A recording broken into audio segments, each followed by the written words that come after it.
Hello everyone, welcome to Neurosapiens. In today's tutorial, we will learn how to create a bullet graph in Tableau Public Desktop Edition. The dataset that we'll be using today is the Complete Pokemon dataset.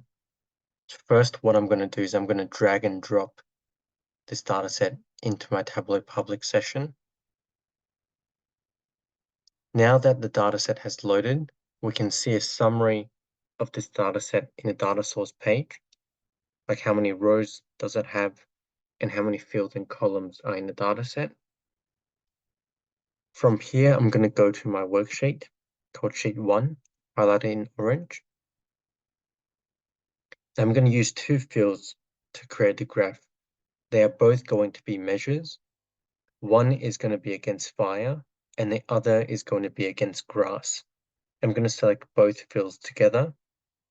So first, I'm going to select against fire, and then to also select against grass, you will need to hit on the Windows, the Control key, or if you're on a Mac, the Command key, and hold that key. Then go to against grass, and we can select against grass and see that both fields have now been selected and are highlighted in green. From here, I'm going to go to the right-hand corner and click on the option Show Me. And I'm going to go to the last row, click on the option in the middle called a bullet graph.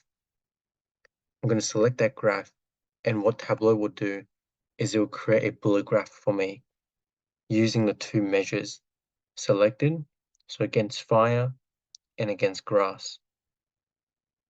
So there you have it. This is how you can create a bullet graph in Tableau Public Desktop Edition.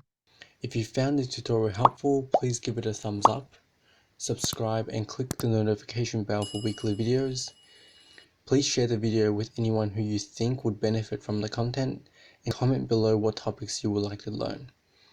If you would like to support this channel and have the means to do so, the best way will be via my Patreon link in the description below. Happy learning, and I'll see you in the next tutorial.